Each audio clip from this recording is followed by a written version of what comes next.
Rome, at the height of its power, was the beating heart of the ancient world. The Roman Republic, which dominated vast territories, seemed unshakable, but behind its walls, political and social tensions were intensifying. The city, proud of its republican institutions, was beginning to fragment, divided between the factions of the populares, who defended the power of the people, and the optimates, who fought to preserve aristocratic influence. At the center of this political whirlwind were two of the greatest leaders Rome had ever known, Julius Caesar and Gnaeus Pompey Magnus. Men of unparalleled military prestige, once allies in the first triumvirate, now followed paths that put them on a collision course. While Caesar represented the populares, gaining more and more support among the legions and the Roman people, Pompey, the great military hero who had consolidated his power after several victories in the East, was the defender of the old republican order, with the Senate on his side. For a time, both maintained a fragile alliance, but Caesar's uncontrollable ambition began to threaten the stability of this relationship. He longed for more than military fame. He wanted total control of Rome. On the other hand, Pompey, once seen as the pillar of the Republic, now found himself surrounded by senators fearful of Caesar's growing power. The Senate, which had once trusted Pompey to protect its interests, began to use him as the last line of defense against Caesar's ambitions. Meanwhile, with each victory in the Gallic Wars, Caesar increased his influence, transforming into a national hero in the eyes of the legions. His soldiers adored him, and his popularity among the masses grew, making the Senate tremble. The relationship between the two leaders, once marked by collaboration, became increasingly tense. A battle for the future of Rome seemed inevitable. As tensions between Caesar and the Senate grew, the Republic was on the brink of a crisis. Caesar's ambition for absolute power did not go unnoticed, and his political enemies, led by Pompey, sought to limit his influence. The Senate, dominated by the optimates, saw Caesar as a threat to Rome's traditional order, and with Pompey's help, decided to act. At the end of his campaigns in Gaul, Caesar received a direct order from the Senate. He was to disband his army and return to Rome as a common citizen. For the senators, this was a way to ensure that Caesar would not use his loyal army to challenge political power. But Caesar saw this order as a betrayal. Refusing to obey would mean war. Submitting, however, would mean the end of his career and the abandonment of his dreams of greatness. In January of 49 BC, faced with this impossible choice, Caesar made a decision that would change the course of Roman history forever. Gathering his loyal legions, he approached the Rubicon River, the geographical boundary that separated Cisalpine Gaul from Roman territory. Crossing that river with an army would be seen as an act of rebellion against the Republic. In a moment of tension, Caesar uttered the words that would echo in history: "Alea iacta est," the die is cast. With this decision, Caesar declared war not only on Pompey but on the Republic itself. By crossing the Rubicon, he became an enemy of the Senate, marching with his legions toward Rome. The impact of this act was immediate. Pompey, surprised by Caesar's boldness, was not prepared to face him directly. Although he had the support of the Senate and had been tasked with defending Rome, Pompey made what many considered a strategic mistake. Instead of facing Caesar on the battlefield near Rome, he decided to retreat to southern Italy, buying time to gather forces. Caesar, on the other hand, marched quickly toward Rome, meeting little resistance. He entered the city as a victor, but knew the war was far from over. While his troops celebrated, Pompey and his allies fled, preparing for a full-scale civil war. The battle for control of Rome was just beginning. After Caesar's audacious crossing of the Rubicon and his capture of Rome without much resistance, civil war unfolded across the Roman territories. Pompey, retreating to the south, reorganized his forces and sought support from the Senate's allies.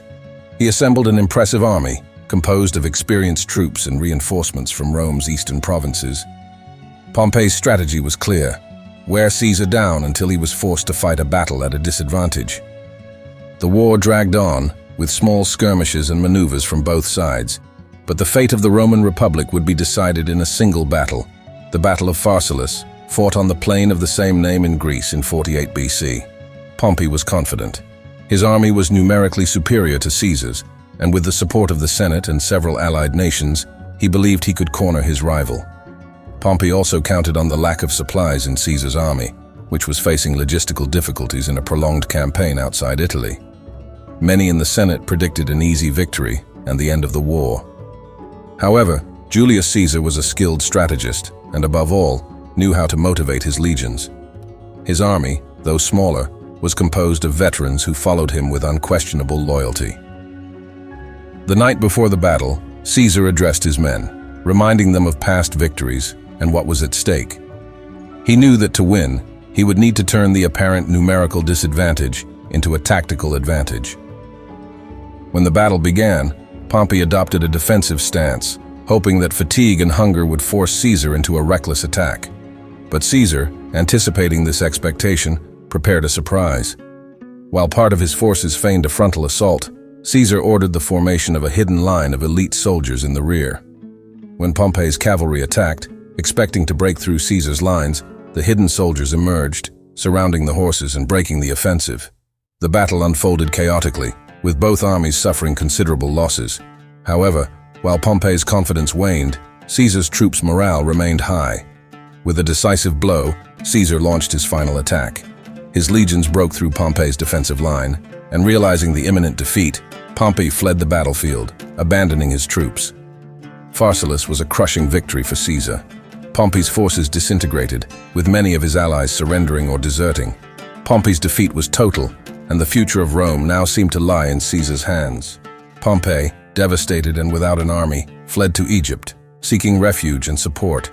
But his flight would mark the beginning of his tragic end. After the devastating defeat at the Battle of Pharsalus, Pompey, once Rome's great hero, was on the run. He had lost his army, his position as defender of the Republic, and above all, the support of his allies. With few options, Pompey chose to flee to Egypt, believing he could find refuge and military support there.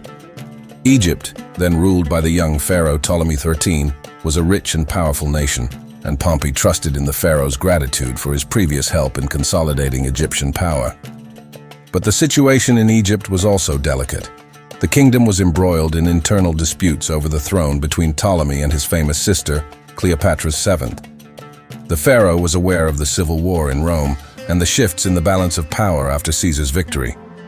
Pompey arrived on the Egyptian coast near Pelusium in September 48 BC, hoping for a warm reception, but what he did not know was that his once formidable reputation and power no longer intimidated. Ptolemy and his advisors found themselves at a crossroads. Welcoming Pompey could displease Caesar, who was now the undisputed master of Rome.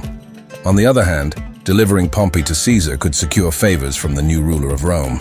They chose the latter option. Pompey was lured onto a small boat with the promise of a meeting with the pharaoh, but as soon as he stepped onto Egyptian soil, he was betrayed. Upon disembarking, a group of Egyptian officers surrounded him and brutally murdered him in front of his few followers and family. Pompey's head was cut off and sent as a gift to Caesar, while his body was abandoned on the beach.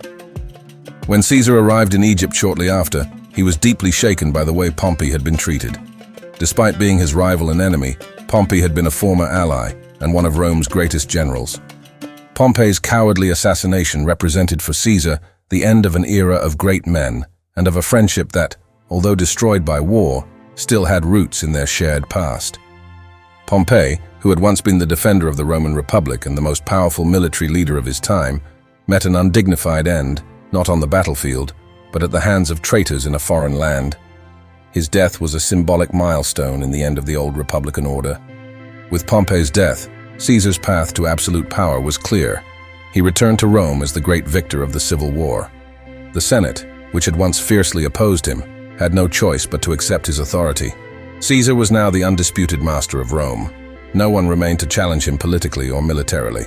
One of his first actions was to declare himself Dictator Perpetuo, a title that concentrated almost unlimited powers in his hands.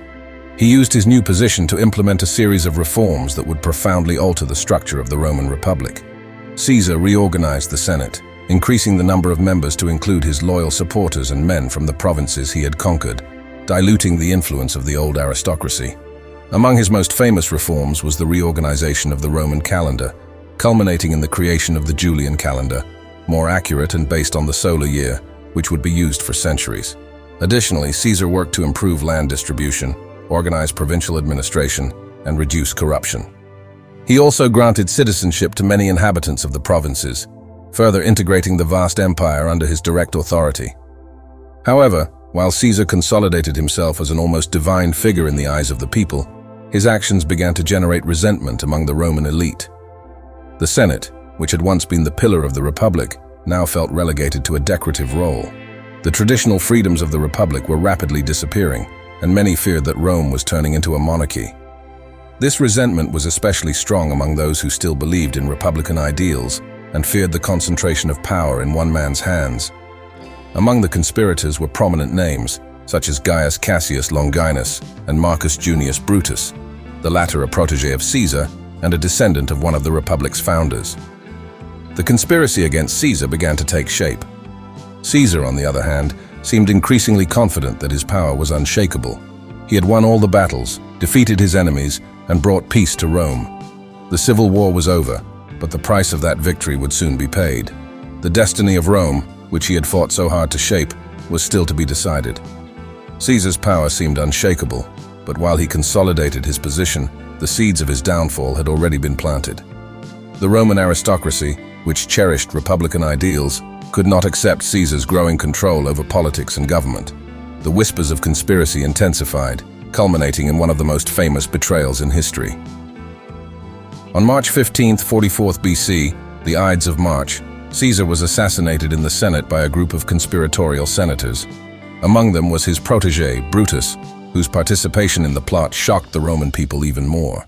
Caesar's death, rather than restoring the Republic, plunged Rome into a new cycle of civil war. The battle for control of Rome was far from over, and hopes of restoring the old republican system quickly faded. With Caesar dead, the power vacuum he left was filled by a new generation of leaders, among them Mark Antony and the young Octavian, Caesar's grandnephew and adopted heir. As Rome divided once again between factions, the final fate of the Republic was sealed. The ensuing conflicts paved the way for the end of the republican system and the birth of an autocratic empire. Caesar's death did not restore the old order, but instead became the catalyst for the emergence of a new era, the Roman Empire. Octavian, later known as Augustus, would become Rome's first emperor, establishing a centralized government that would last for centuries. The republican political system, which had governed Rome for nearly 500 years, was irreparably destroyed. The confrontation between Caesar and Pompey marked the divide between these two eras. The legacy of this civil war was not just Caesar's rise to power, but the end of a political system that shaped the ancient world and the beginning of an empire that would influence Western history for millennia. Rome, the Republic, was dead, but from its ashes, a more powerful and enduring empire would arise. Caesar won the war, but it was the death of the Republic that sealed Rome's fate. And Pompey, whose name once represented the strength of the Republic, became a tragic reminder of the past, swept away by the inexorable tide of change. Subscribe for more incredible videos.